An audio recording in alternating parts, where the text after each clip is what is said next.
நியாயப்படுத்துவதை விட ஆமாம் என்று சொல்லிவிட்டு நகர்வது நல்லதுங்க.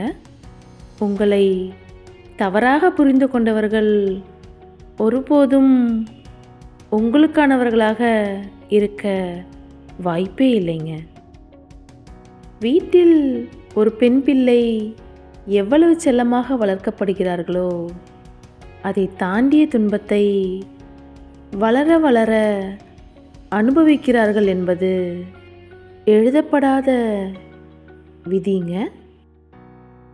முதுகில் குத்தியவர்களை மறுபடியும் ஏற்றுக்கொள்ளும் மனம் இருக்குமானால் கடவுளே வந்தாலும் நம்மை காப்பாற்றுவது கடினம்தாங்க. ஒருவரை விரும்பத் துவங்குதல் என்பது காலம் முழுக்க அவரை மன்னித்து கொண்டே இருப்பதற்கு துணிதலுங்க. பல பிரச்சனைகள் பலூனை போன்றது தாங்க. அளவை மீறி பெரிதாக்காமல் விட்டால் அதுவே அடங்கிவிடுங்க. பொறுப்புகள் தலைக்கேறிவிட்டால் ஆசைகள் அனைத்தும் தானாக கீழே இறங்கிவிடுங்க. 2 வயது ஆவதற்குள் நாம் பேச கற்றுக்கொள்கிறோங்க. ஆனால் எத்தனை வயது ஆனாலும் எப்படி பேச வேண்டும் என்பதை நாம் கற்றுக்கொள்வதே இல்லைங்க. ஒரு நொடியில் நான் பிழைத்தேன் என்று நீங்கள் கூறும் அந்த ஒரு நொடிதான் குலதெய்வம். 500 ரூபாய் கையில் இருந்தா எதை வாங்கலாம்னு தோணுங்க. அதே நோட்டு கிழிஞ்சிருந்தா எவர் வாங்குவார்னு தோணும். இதாங்க வாழ்க்கை. தனிமை சாபம் அல்ல, வரம் என்பது பிடித்தவர்களால் கஷ்டப்பட்டு விலகியவனுக்குத்தான் புரியுங்க.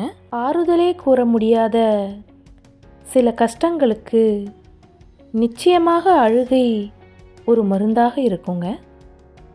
நாளை என்பதே நமக்கு உறுதி இல்லைங்க. நாளும் அது புரிவதில்லைங்க. இருக்கும் ஒரு வாழ்வினில் பிடித்தவர்களோடு பிரிவதற்குங்க. பணக்காரனா பல கவலைகளோடு வாழுறத விட பைத்தியக்காரனா ஏதோ ஒரு நினைவோட வாழ்ந்துட்டு போயிடலாங்க. 2 வயது ஆவதற்குள் நாம் பேச கற்றுக்கொள்கிறோம். ஆனால் எத்தனை வயது ஆனாலும் எப்படி பேச வேண்டும் என்பதை நாம் கற்றுக்கொள்வதே இல்லைங்க. நாம் சந்திக்கும் ஒவ்வொரு நபர்களும் வெவ்வேறு விதமான போராட்ட களத்திலே வாழ்ந்து கொண்டிருக்கிறார்கள்ங்க. அறிவுரை கூறுபவர்களுக்கெல்லாம் நம் மீது அன்பிருக்க வேண்டிய அவசியமில்லைங்க. ஆனால் அக்கறை காட்டுபவர்களுக்கு நிச்சயம் நம் மீது அன்பு இருக்கும்.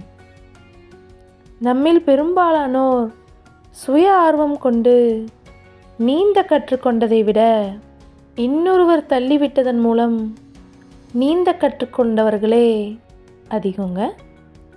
ஏமாற்றங்களையும் துரோகங்களையும் அதிகம் சந்தித்து பாருங்க.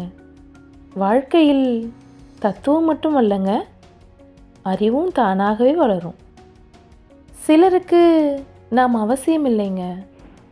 ஆனால் நாம் செய்யும் உதவிகள் மட்டும் அவசியங்க. நன்றி.